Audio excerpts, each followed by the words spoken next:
Kalau nggak salah dulu pernah jadi apa istilahnya? Wanita inspirasi gitu ya. Ah, oh iya. Nah, itu gimana itu? Itu juga nggak tahu.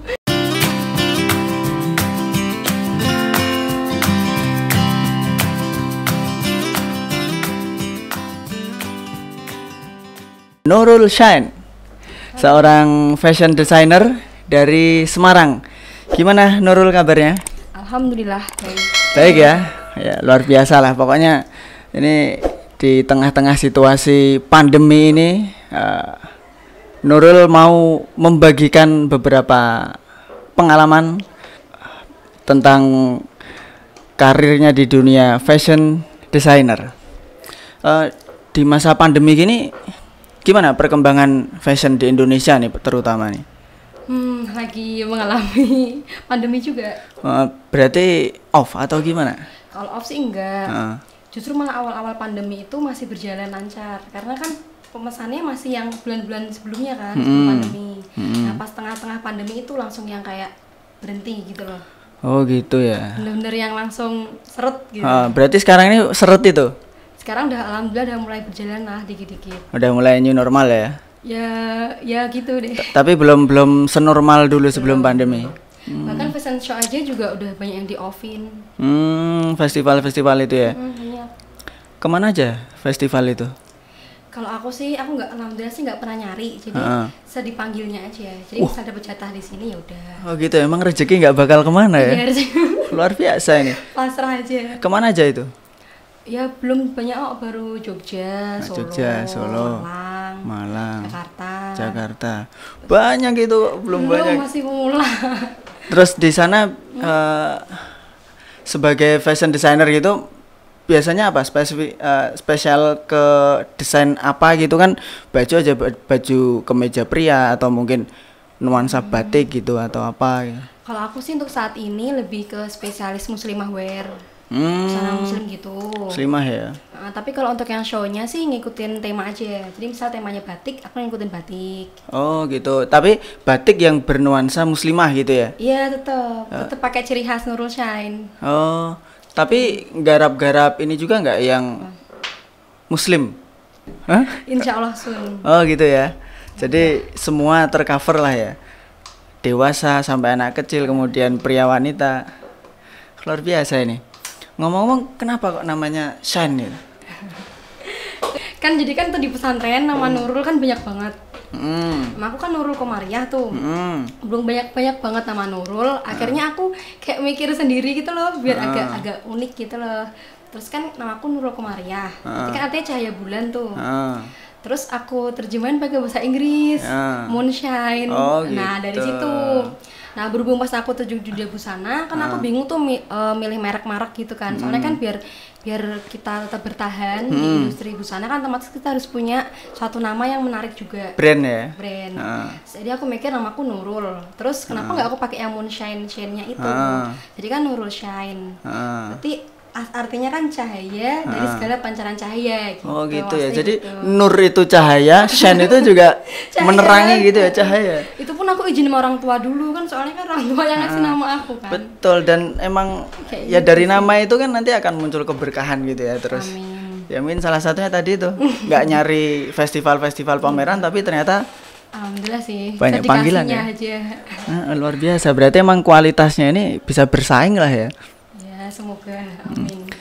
Terus itu yang ketika festival atau pameran gitu, biasanya lomba atau gimana sih? Ada juaranya misalkan? Oh, yang fashion show gitu.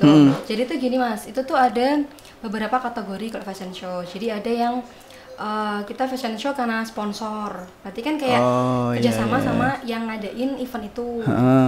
Ada juga kita yang dibayar, maksudnya yang kayak mereka memerlukan kita gitu. Oh gitu ya. Terus ada juga yang kayak Fashion Week, kayak Jogja Fashion Week kayak gitu tuh. Itu kan udah bergengsi banget seluruh Indonesia. Jadi kan tingkatannya udah. Biasanya di JC itu ya? Enggak, di dimana? Itu kalau di Jogja di Hartono. Oh, di Hartono Mall ya? Itu di Hartono, soalnya kan dapat undangan banyak banget itu mas. Kalau yang Fashion Week itu mah khususon. Jadi tuh kayak yang nggak sembarang orang bisa ikut. Jadi kalau ikut tuh orang-orang terpilih lah. Ya nggak juga sih. Wah, maksudnya istimewa ya. Kita ngirimin karya kita. Jadi kayak diseleksi gitu loh. Yang lulus seleksi baru bisa ikut kayak gitu. Oh gitu ya. Jadi kurasi lah. Oh iya, berarti emang betul-betul shine ini ya. Memang Amin. bermanfaat dan ya karya-karyanya, prestasi-prestasinya luar biasa ini. Terus yang diantara banyak festival yang diikuti, termasuk prestasi-prestasi itu yang paling berkesan apa itu Nurul? Kalau berkesan semua berkesan insya Allah ya. Yang paling berkesan? Yang paling mungkin yang di Jogja yang 2018 tahun 3 tahun lalu berarti ya. Oh, karena iya. kan itu pertama kali ikut fashion show, jadi kayak yang gak nyangka aja gitu loh bisa ikutan dengan merek sendiri. Bener-bener yang masih junior banget, bener-bener masih nervous, yang masih takut, yang gitu deh gitu pokoknya. Ya? Iya, aku bayangin itu pertama kali itu. Pertama kali. Dan sebelumnya tuh emang alhamdulillah sih di kampusku belum ada yang pernah ikutan fashion show. Jadi bener-bener yang itu atas nama kampus atau gimana? Enggak, sama aku. Sendiri ya?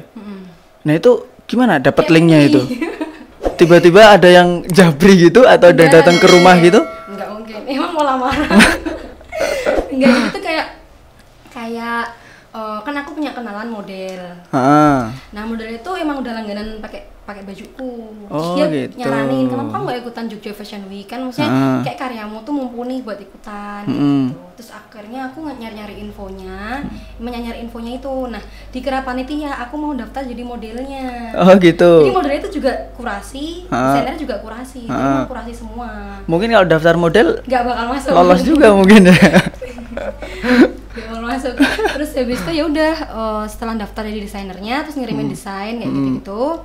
Terus alhamdulillah nggak nyangka aja bisa ini. Itu pun juga aku baru tahu, kan aku udah telat banget itu daftarnya. Itu aku baru tahu H-10 nggak salah. Belum buat bajunya juga. Soalnya itu udah bener-bener yang histeris lah waktu itu. Iya, makanya masih sangat terkesan ya. Terkesan. Dan setelah itu kan kedua ketiga udah agak relax, udah agak terbiasa pengalamannya udah. Yang waktu itu kan desainer suruh maju. Gimana sih nggak pernah maju ke panggung gitu? Desainernya yang suruh maju, bukan modelnya? Kan modelnya udah ada maju, terus desainernya maju juga kan. Jadi kayak masih yang nervous gitu loh, gitu. Maju terus langsung balik badan gitu loh, saking karena grogi gitu loh, masih baru pertama kali kan. Oh iya. Tapi sekarang udah biasa ya, naik turun panggung gitu ya? Enggak juga sih, masih nervous lah. Oke, luar biasa nih ya. Jadi dengan karya-karya orisinil dan itu mengangkat tema Nusantara ya, khas Indonesia gitu, atau mungkin berkiblat ke Eropa atau ke Barat atau kemana gitu, Prancis kan banyak juga itu. Kalau fashion show itu ngikutin temanya yang di sama dari panitianya ya. Tapi kalau Nurul Shine sendiri ini? Yang penting muslimah wear, yang penting muslimah. Oh gitu ya, yang model-model bercadar gitu ada juga? Enggak. Oh enggak ya? Enggak, jadi emang khas Nusantara kan?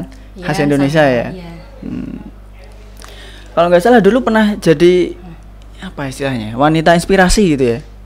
Oh iya. Nah, itu gimana itu? Itu juga nggak tahu. Jadi itu ternyata kan itu tuh kan ya kita kan mikirnya ikut fashion show aja kayak gitu. Ternyata itu emang setiap event itu ada medianya. Jadi ada yang kayak meliput ngawasin. Ya? Nah itu ya mungkin taunya dari situ kali. Terus apa yang diliput waktu itu? Dari sosok apanya gitu yang menginspirasi? Pokoknya masuk salah satu dari beberapa wanita inspirasi Indonesia gitu ya? Iya, tuh kayaknya berapa orang ya? 30 kayaknya. Aku lupa. Itu tuh kayak aku juga gak paham sih, soalnya itu kan dari berbagai bidang ya Mas. Itu ada yang dia punya salon, ada dokter, kebanyakan sih dokter kecantikan kayak gitu. Oh, nggak khusus fashion ya? Enggak. Bahkan yang fashion itu kayak cuman aku sama satu orang lagi, ada 2 orang doang. Gitu. Terus ada juga yang dokter kulit, penyanyi, pianis, banyak sih macam-macam. Mungkin lagi lintas bidang sih kayaknya. Tapi luar biasa itu ya. Ya udah diakui. Kalau sekolah-sekolah mungkin udah terakreditasi gitu ya di Indonesia itu. Udah punya nama ini dan ya mudah-mudahan brandnya ini akan semakin tinggi lah ya. Semakin melayang. Berarti mungkin cukup susah juga ya jadi fashion designer itu ya. Dulu awal karir yang kayak gitu terus. Tapi pernah baca artikel itu Nurul Shine dulu sempat minder gitu. Sebelum jadi fashion designer. Emang seminder apa itu? Iya minder. Soalnya kan aku nggak ada basic di busana. Aku kan lulusan pesantren. Jadi masuk ke Emang di pesantren nggak belajar busana gitu? Paling jahit tangan, tapi aku nggak bisa. Aku tuh masuk busana itu belum bisa masukin benang ke jarum. Oh gitu. Jadi tuh kayak nekat aja. Masukin benang jarum susah Nggak ya. bisa. Jadi ibaratnya gini lah, masuk ke fashion designer itu pertama kali itu hal yang paling dasar itu belum bisa gitu. Belum bisa. Jadi betul-betul dari nol. Itu Terus? kayak kayak mimpi gitu aja, kayak Iya, bener-bener unbelievable nggak lah sengaja. ini. Bener-bener nggak sengaja. Dan bahkan tuh kayak apa ya, aku tuh pertama kali hari pertama masuk kampus mas, itu aku nggak berani masuk kelas. Gara-gara nggak bisa, aku takut. Emang di kelas langsung praktek gitu ya? Gara-gara waktu pas ospek kan aku nggak tahu ya, asal daftar kuliah aja gitu. Lah kok bisa kuliah di fashion designer gitu? Nekat atau gimana? Waktu dulu di pesantren aku keinget kan, bingung tuh mas mau ngambil jurusan apa kayak gitu. Terus akhirnya aku mikir, kan aku anak satu, jadi aku mikir aku anak tunggal ya? Iya, jadi aku mikir aku harus kuliah yang di situ tuh aku harus udah siap untuk kerja. Soalnya kan maksudnya kan aku ada ibu bapak, jadi pengennya kan namanya anak pengennya membahagiakan orang tua. Jadi maksudnya kalau bisa betul sih sekali. kalau bisa aku belum lulus kuliah tuh aku udah siap untuk kerja gitu maksudnya. Oh gitu. Berarti justru ini nggak ada, Apa? nggak relate, nggak sesuai dengan latar belakang ya? Enggak. Tapi kok bisa sedemikian hebatnya ini ya? Kayaknya dari Allah deh. Alhamdulillah. Ternyata kayak yang kampusnya itu yang Betul. bener-bener 75% praktek, 25% teori. Kampus mana itu? Di Semarang, di AKS gitu. Udah lulus sekarang ya? Alhamdulillah udah. Jadi tuh yang kayak kampusnya itu cuman 3 jurusan aja. Jadi busana, boga, sama rias. Oh memang spesialis aja ke situ ya Dan konsentrasi. satu orang itu mah bener-bener harus bisa karena satu orang satu mesin. Oh gitu. Jadi nggak bisa mesinnya nganggur. Ya nggak mungkin. Oh, nggak mungkin Tugasnya ya? numpuk. Oh gitu. Tugasnya banyak.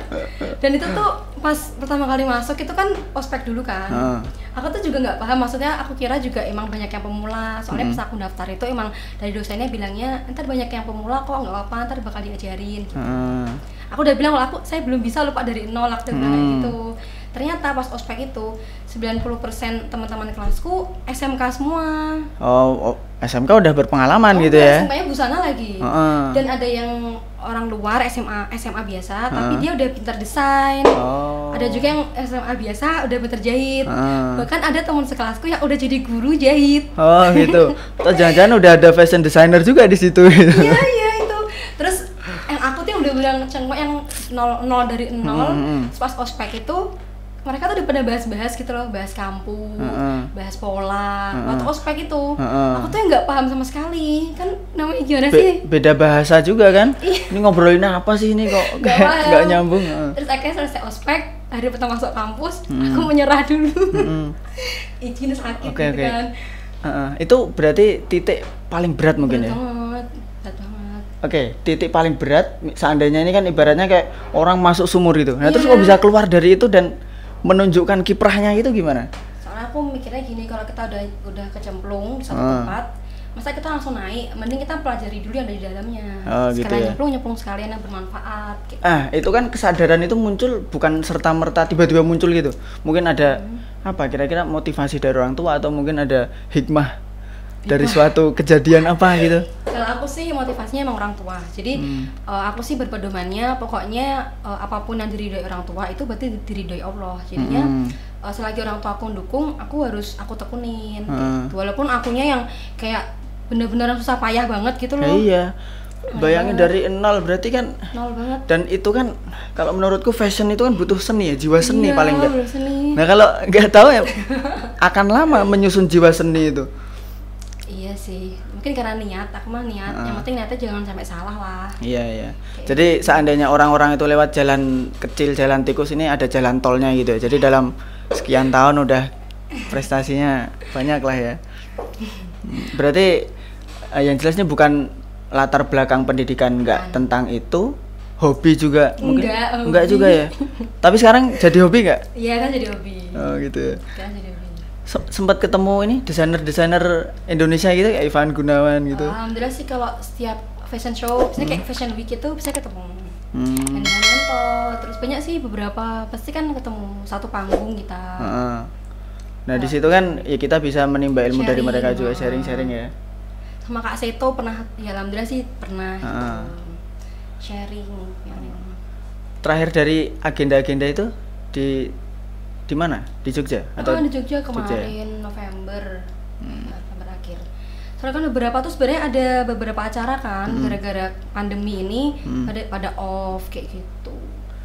Berarti gini nih, kalau kita petakan gitu ya, ini misalkan Nurul nih nggak ada basic di fashion, nggak tahu apa-apa gitu ya, tapi sekarang bisa berprestasi berkiprah di fashion gitu,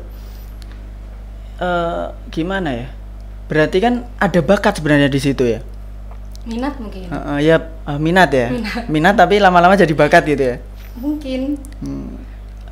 Kalau misalkan kayak aku gini nih, ini kira-kira ada nggak ya kemungkinan untuk berbakat di bidang fashion gitu? Itu kelihatan nggak orang kayak gitu? Semua orang tuh bisa kok, semua orang pasti bisa, asalkan kita ada niat, pasti insya Allah bisa. Sesusah apapun itu ya? Bisa lah, pasti bisa. Tapi nggak ada jiwa seni sama sekali. Kan kita lahir nggak punya ilmu. Ya kan, pasti kita begitu hidup kita punya ilmu. Oh, jadi ya. Semua orang pasti bisa. Tapi agak susah juga dirumusin itu ya, kayak gitu ya. Soalnya emang betul-betul dari nol dan nggak ada yang sesuai, nggak ada yang relate dengan profesi kita sekarang gitu. Dan itu kan kalau bedanya kuliah sama SMA ya. Kalau sekolah SMA itu kan kayak guru yang nyari murid. Kalau kuliah kan mahasiswa yang nyari dosen kan. Maksudnya dosennya itu paling cuman ya anak-anak paling suruh buat pola apa. Dia tuh kayak nggak nerangin karena mereka udah pada paham. Dan tuh aku tuh yang kayak cuman diem yang bingung. Nah, itu kan kayak tragedi kayak gini ya. Itu akan kebanyakan orang yang mengalami seperti itu akan mundur. Karena berat loh kayak gitu. Apalagi kuliah teman baru kita nggak ada yang kenal, nggak ada teman, mungkin teman kampung lah kita berangkat bareng gitu kan paling nggak bisa saling menguatkan. Nah, itu nggak ada juga. Nggak ada. Nah, tapi bisa bertahan ini kan.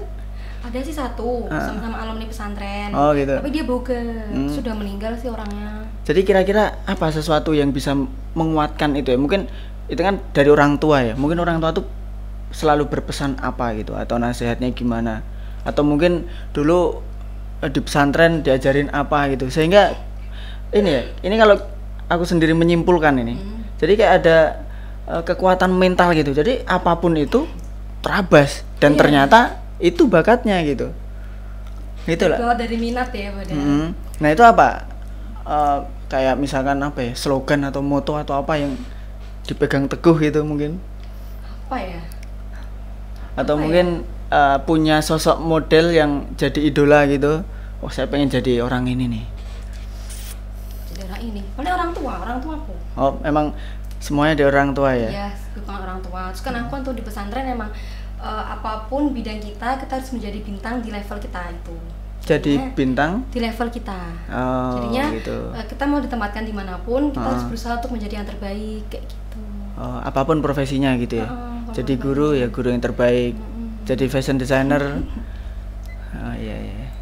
Keren ya bicara soal perancang busana ini ya. Dan karir, prestasi kan ini kalau kita bilang udah bagus lah, udah banyak lah. Terus target selanjutnya apa ini? Ya jalanin aja sih. Misalkan tetap pengen semangat. Oh gitu ya. Soalnya aku mikirnya gini Mas, kalau misalkan kita dapat penghargaan, kalau kita udah puas di situ kita nggak akan maju lagi. Jadi aku pikir kalau misalnya yang penting kita usaha, kita semangat. Kalau kita dapat penghargaan itu bonus buat aku. Oh gitu ya. Soalnya kalau kita ngerasa udah puas, ya udah sampai situ aja kan.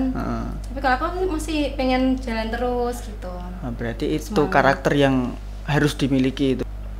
Terus ketika itu ketika pertama awal mula masuk itu ke kampus terus malu gitu ya.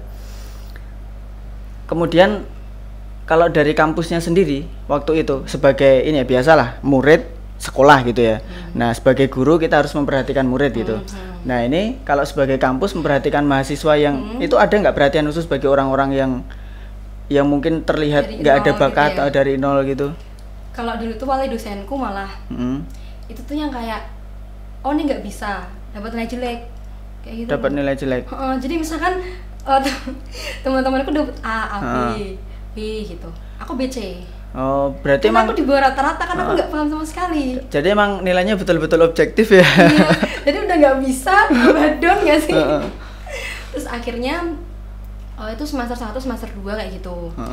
Terus semester 3 itu kan udah suruh buat baju. Semester 2 udah suruh buat baju. Aku masih belum bisa kan, karena untungnya sih alhamdulillah aku punya teman-teman yang sangat baik sama aku. Jadi kayak mereka tuh aku butuh apa, mereka mau ngasih ini loh, mau nerangin ke aku lah, mau ngasih bantuan. Bahkan sampai aku liburan gitu nggak pernah pergi-pergi hangout, nggak pernah. Terus? Jadi kayak teman-teman pada jalan-jalan, ya itu nggak pernah. Jadi tuh aku kayak yang pulang ke rumah temen terus belajar gitu, belajar kayak buat celana, gimana caranya, buat saku kayak gitu. Gitu. Soalnya kalau nggak gitu aku nggak bisa kan ngikutin teman-teman. Harus di luar jam-jam kuliah lah, jam-jam resminya itu ya. Udah mana itu kan praktek kan lama. Gitu. Kalau orang tua ada basic itu juga? Nggak ada semua. Gitu? Keluarga aku semua nggak ada. Cuma bener-bener aku sendiri gitu. Dan itu tuh apa ya, pertama kali tuh aku tuh mulai tambah semangat. Kita kan dapet nilainya aku jelek-jelek terus nilainya. Begitu pertama kali wali dosenku itu ngasih nilai bagus gara-gara semester 3 itu suruh buat dress kayak gaun pesta gitu loh. Nah itu pertama kalinya. Tapi muslimah ya? Iya, ya itu bebas sih, kalau kampus kan bebas. Tapi aku tetap buat yang muslimah dari awal. Nah itu pertama kali buat dan itu bagus hasilnya. Nah itu desainku mulai kayak menganggap aku udah, oh berarti ini udah mulai bisa gitu. Bagus jeleknya itu gimana sih ukurannya biasanya? Kalau cewek itu kita harus jahit yang pas di badan patung, di badan model kayak gitu. Kalau warnanya gitu juga harus disesuaikan ya? Paduannya kayak gitu. Ke orangnya gitu harus disesuaikan juga?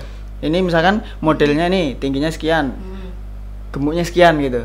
Nah ini bajunya kayak gini gitu, pengaruh ya? Pengaruh sih, tapi kan kalau dulu kan masih praktek jadinya masih apa aja sih bisa. Ya patung itu tadi ya? Apa nih patung? Sangat menginspirasi nih. Aku jadi curiga jangan-jangan ada bakat juga nih di fashion designer ya? Kayak semua orang punya deh. Nantilah akan coba-coba lah. Ya coba-coba mas. Oh ya, yes, oke. Luar biasa sekali nih sharing-sharing kita. Berarti next, berarti ini tadi kan bilang di rumah orang tua juga nggak basic gitu ya, nggak basic fashion, kemudian masih sendiri gitu, ya, berarti butuh pendamping gitu. Ya harus segera. Ya. Ikhtiarkan. Ya yang jelas dari podcast ini aku sendiri semakin termotivasi nih, ternyata meskipun kadang kita merasa kayak ini bukan passionku nih, kayaknya nggak cocok, kayaknya nggak bisa apa-apa. Biasalah kita pasti ada titik di mana kita merasa itu, tapi ternyata dengan karakter yang kuat gitu ya, ini aku nilai sebagai karakter yang kuat itu, maka semuanya akan tertembus dan bisa terlaksana gitu ya. Keren lah pokoknya. Oke, mungkin ada bagi teman-teman nih, mungkin ada teman-teman di rumah yang sama, kondisi sama, mereka dari nol bingung sebenarnya aku bisa apa, nanti aku jadi apa, itu ada pesan buat mereka? Itu semua bidang. Semua bidang atau tentang mungkin mereka ada yang ragu bisa atau tidak di fashion designer juga gitu? Kalau menurut aku sih semua orang insya Allah tuh pasti bisa. Kita semua punya bakat, asalkan kita minat. Dan yang penting kita itu tetap semangat, punya niat, perbaiki niat, punya semangat. Dan kalau misalnya kita gagal, kita harus tetap sabar. Oh ya, jadi gitu. Pertama kita harus minat, di situ akan muncul bakat, tetap semangat. Niat dulu. Wah ini kayaknya udah terstruktur ini ya. Oh, keren ini. Minat, kemudian akan muncul bakat, selalu perbaiki niat ya. Niatnya gimana? Niatnya harus yang bener lah, karena Allah, karena orang tua kayak gitu lah. Jangan niat karena pengen terkenal gitu kan, nggak boleh. Oh itu ya, pengen terkenal, pengen dari ini jadi ya apa ya, mungkin niat yang kurang pas apa kira-kira? Misalkan pengen jadi model, pengen jadi artis, berarti kan kayak pengen dapat uang yang banyak gitu kan, berarti kayak niatnya kayak kurang tepat ya. Oh kayak duniawi gitu ya? Kayak niatnya kan kayak kurang tepat. Berarti setelah niat jaga semangat. Ya, nah di situ nanti akan semakin terpoles, semakin akan berpola dalam diri gitu. Ternyata oh bakatku ini gitu ya. Dan itu berlaku di semua bidang kayaknya. Iya semua bidang. Oke luar biasa, terima kasih Mbak Nurul. Ada yang lain? Kalau menurut apa sih nih pesan-pesan? Ya, ini dikat gak apa ya ngobrol? Gak apa. Kalau menurut aku ya, soalnya kan aku tuh orang yang kalau mending aku gagal tapi aku udah mencoba daripada aku gak nyoba sama sekali tapi aku nggak tahu aku bisa apa enggak gitu. Jadi, tepat sekali. Iya sih, yang penting kita berani maju aja dulu. Yang penting nyoba dulu. masalah gagal apa sukses itu nomor 2 gitu ya. Kita berani mencoba. Oke, luar biasa sekali. Terus syukur. Syukur. Oh, berarti kalau di syukur ini yang keberapa nih? Sabar. Naiknya yang keberapa? Sabar. Kan tadi apa?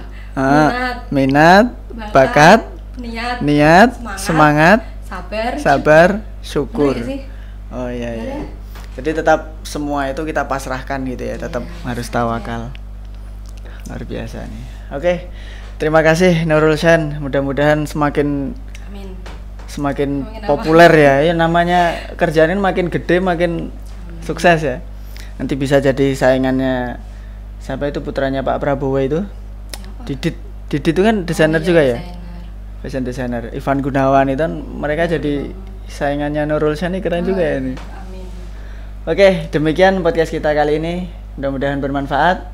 Nantikan kami di edisi menarik berikutnya dan pastinya hanya di Wonder Home Library Channel. Wassalamualaikum warahmatullahi wabarakatuh.